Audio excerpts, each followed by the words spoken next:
Pour les charges, on peut distinguer trois types de charges. Charge permanente, charge variable et charge accidentelle. بالنسبة للحمولات يمكن تمييز ثلاث أنواع من الحمولات: الحمولات الدائمة، الحمولات المتغيرة، والحمولات المفاجئة أو الطارئة.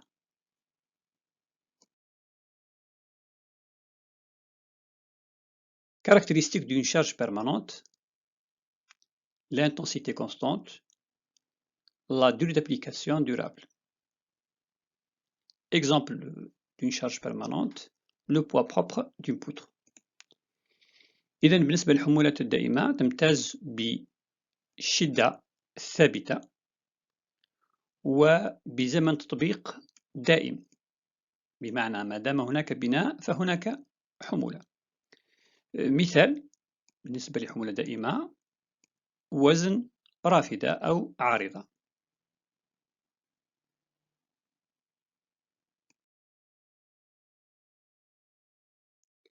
En B temps précontraint, l'effort P de précontrainte appliqué est considéré comme étant une charge permanente.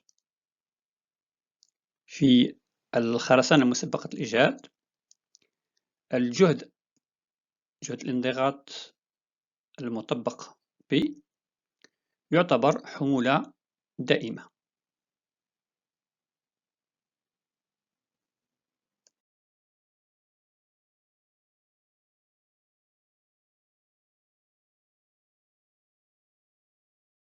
Une charge variable est caractérisée par une intensité variable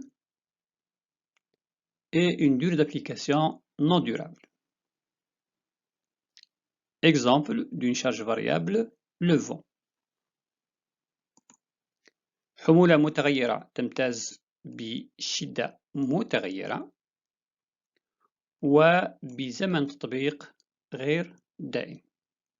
مثال على حمولة متغيرة: الرياح.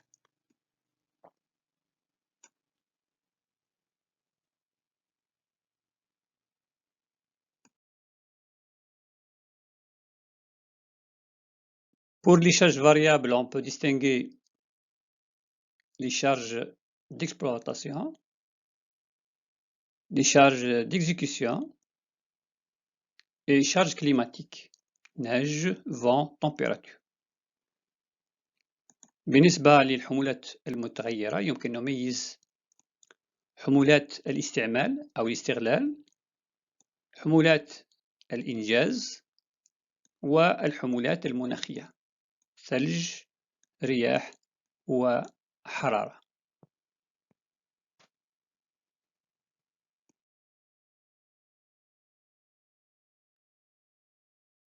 Il est à noter qu'une charge d'exploitation peut entraîner des charges annexes. Exemple, pour le cas d'un pont route, nous avons l'effet de freinage dû à une charge d'exploitation qui est la voiture, ou bien l'effet de vibration dû à un véhicule. إذا يمكن لحمولة الاستغلال أن تولد حمولات ملحقة. مثال: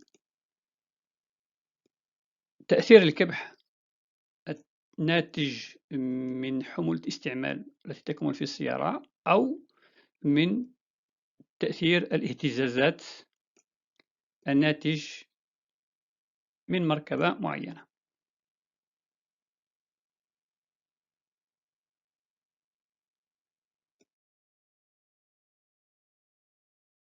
Dans les charges variables, on distingue la charge de base et les charges d'accompagnement. بالنسبة للحمولات المتغيرة يمكن أن نميز حمولة قاعدية وحمولات مرادفة أو ملازمة.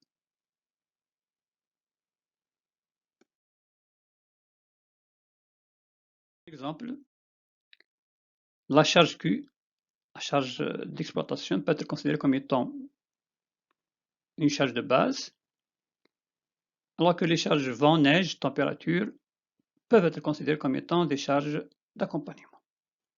كمثال يمكن نأخذ حمولة الاستغلال Q كأنها حمولة قاعدية، بينما باقي الحمولات المتمثلة في الرياح، الثلج والحرارة يمكن اعتبارها حمولات ملازمة أو مرافقة.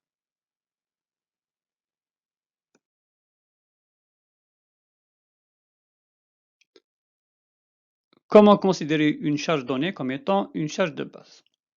Premièrement, c'est la charge est unique. Donc, si on a seulement la charge d'exploitation, là, on va la prendre comme étant une charge de base.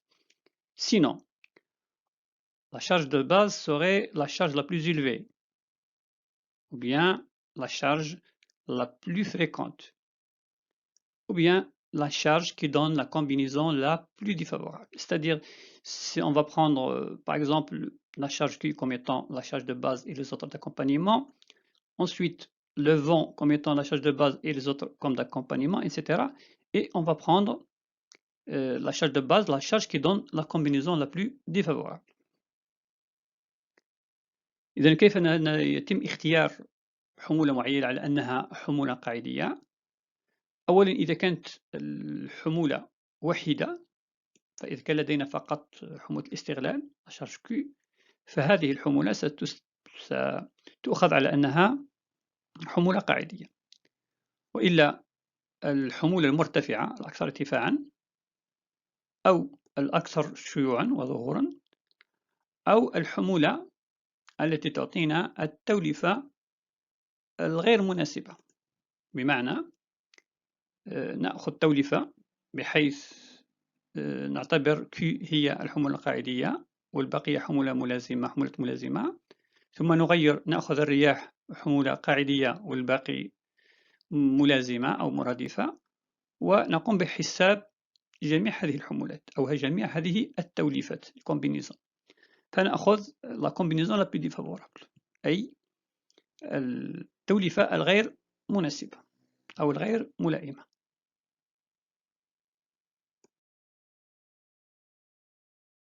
Pour les charges accidentelles, on distingue divers types. Exemple, le séisme, les incendies, l'inondation et le choc mécanique. بالنسبة للحمولات الطارئة أو المفاجئة يمكن أن نذكر الزلازل، الحرائق، الفيضانات، والاصطدام الميكانيكي. كانت تصطدم سيارة بعمود لمحول في طريق سيارة.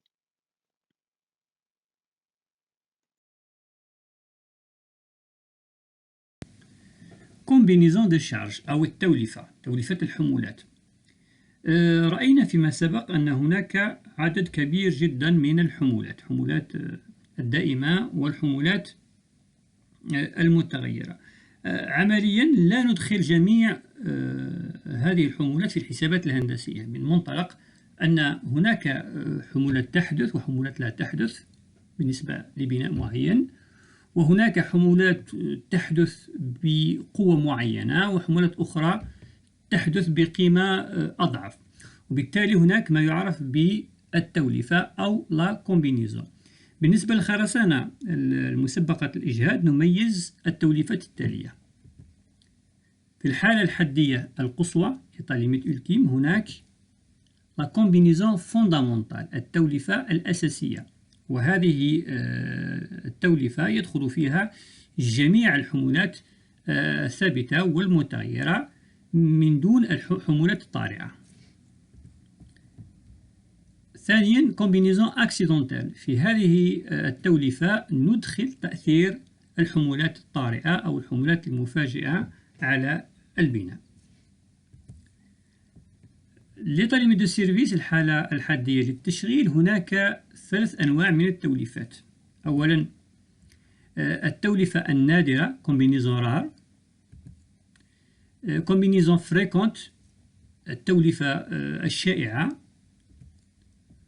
وثالثا combinaison quasi permanente التوليفة الشبه دائمة.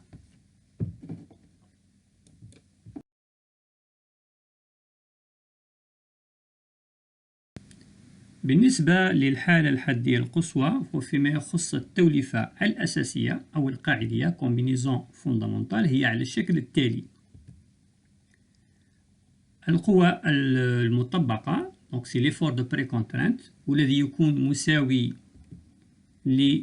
l'effort appliqué à l'origine moins la somme des pertes، أي القوة المطبقة في المبدأ ناقص مجموع الضياعات، مضروبة في معامل جاما بي المساوي عموما لواحد، زائد la somme des charges défavorables permanentes مضروبة في هذه الحالة جي تكون مضروبة في 1.35 أو la somme des charges favorables permanentes، وهنا نأخذ الجي بقيمتها دون ضربها في معامل معين. ملاحظة في التوليفة إما أن نستخدم جي ماكس أو أن نستخدم جي مين،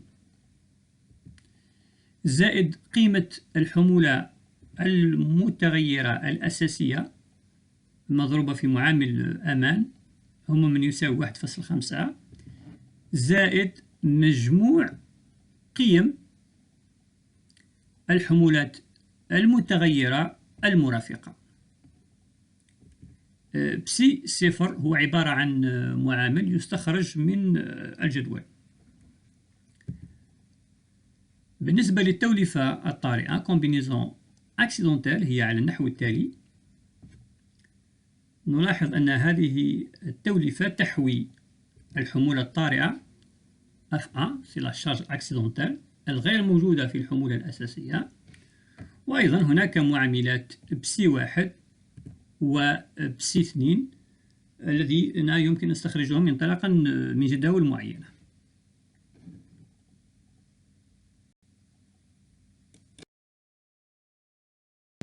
في الحالة الحدية للتشغيل هناك ثلاث أنواع من التوليفات 3 types de combinaison. combinaison rare التوليفة النادرة هي على الشكل التالي، حيث P2D تمثل donc c'est la valeur la plus défavorable des deux valeurs suivantes P1 et P2. P1 تعطى بالشكل التالي و P2 تعطى بالشكل التالي. هي عموما القوة المطبقة في المبدأ ناقص مجموع الضياعات مضروبة في معاملات معينة. التوليفة الثانية هي combinaison fréquente التوليفة الشائعة هي على النحو التالي. وأخيرا التوليفة الشبه دائمة combinaison quasi permanente تعطى بالشكل التالي. دائما بسي صفر وواحد واثنان يستخرج انطلاقا من الجداول.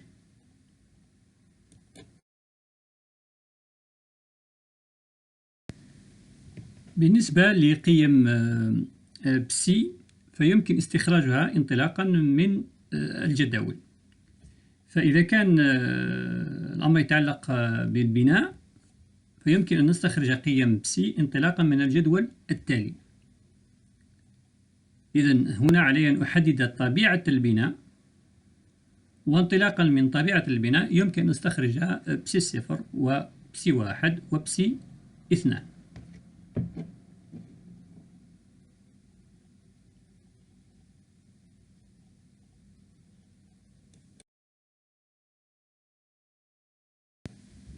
بالنسبة للجسور تستخرج قيم بسي انطلاقا من الجدول التالي. أولا فيما يخص حمولة الاستعمال من الصنف A هي عبارة عن حمولة موجودة على مستوى الجسور على حسب نوع الجسر، هل هو من الصنف الأول أو الثاني أو الثالث. الرياح في حالة استغلال البناء يعني بعد إتمام الإنجاز أو في حالة الإنجاز. بالنسبة لتأثير الحرارة، تأثير منتظم وتأثير غير منتظم، وأخيرا حمولة الاستغلال العشوائية.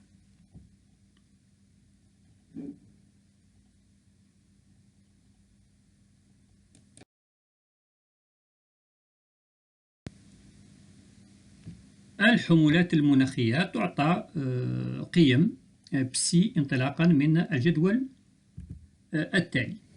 إذن بالنسبة للرياح، الثلج ارتفاع أقل من 500 متر وأكبر من 500 متر، ثم تأثير الحرارة تغير منتظم.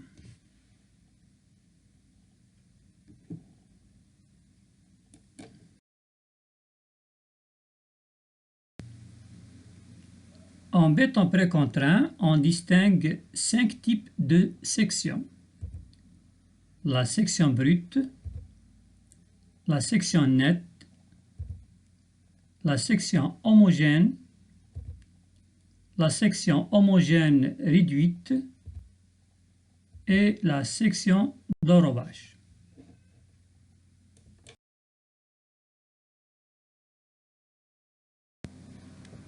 Afin d'illustrer les différents types de sections, considérons la section simple suivante, section rectangulaire, de largeur B et d'hauteur H. La section comporte deux gaines qui comportent des armatures actives de section AP. Elle comporte également des armatures passives de section AS.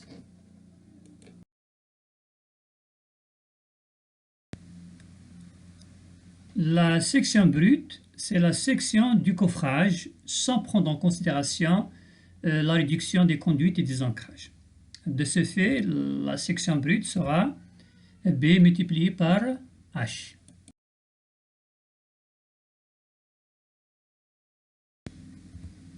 La section nette, c'est la section de béton avec la déduction des conduites et des ancrages.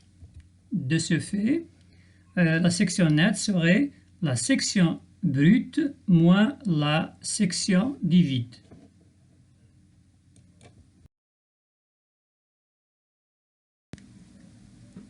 La section homogène, c'est la section nette plus la section d'armature longitudinale adhérente multipliée par un coefficient d'équivalence.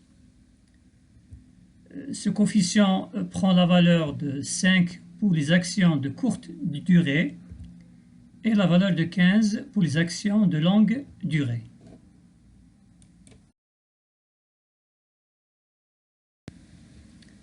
La section homogène réduite, c'est la section du béton comprimé plus la section des armatures passives multipliée par un coefficient d'équivalence plus la section des armatures de précontrainte multipliée par un coefficient d'équivalence multiplié par une fraction ρ. Ρ prend la valeur est égale à 1 pour le cas de la prétention. Elle est égale à 0,5 pour la post-tension avec l'opération d'injection et est égale à 0 pour la post-tension sans l'opération d'injection.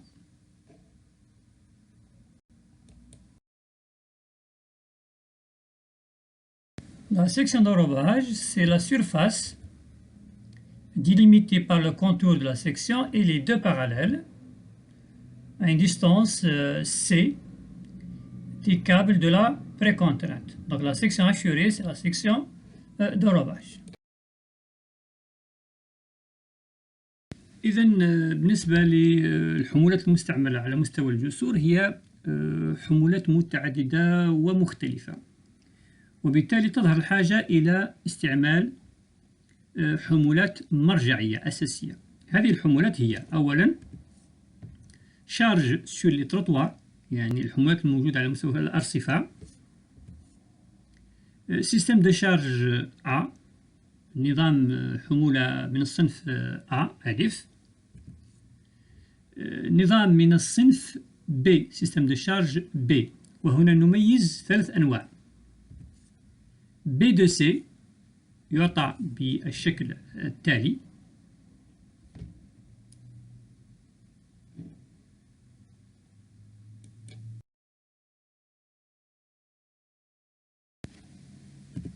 ثانيا B de T يعطى بالشكل التالي.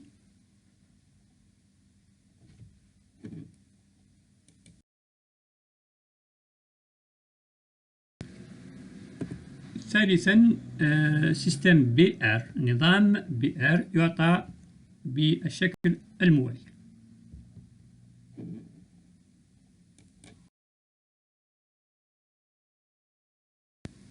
هناك أيضا حمولات الكبح effort de freinage، حمولة قوة الطرد المركزية donc force centrifuge، والحمولات العسكرية. الحمولات العسكرية هي على أنواع. أولا النظام MC80 هو على النحو التالي: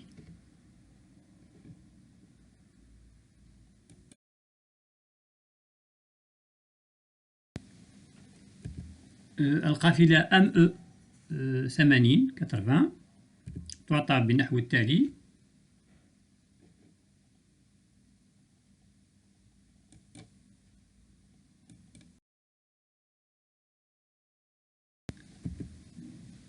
MC 120 120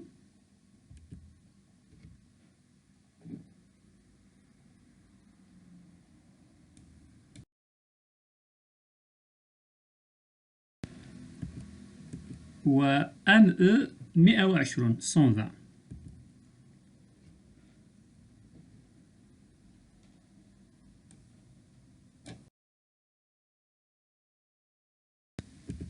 الحمولات الغير عادية: أولا الصنف D، القافلة من صنف D هي على النحو التالي: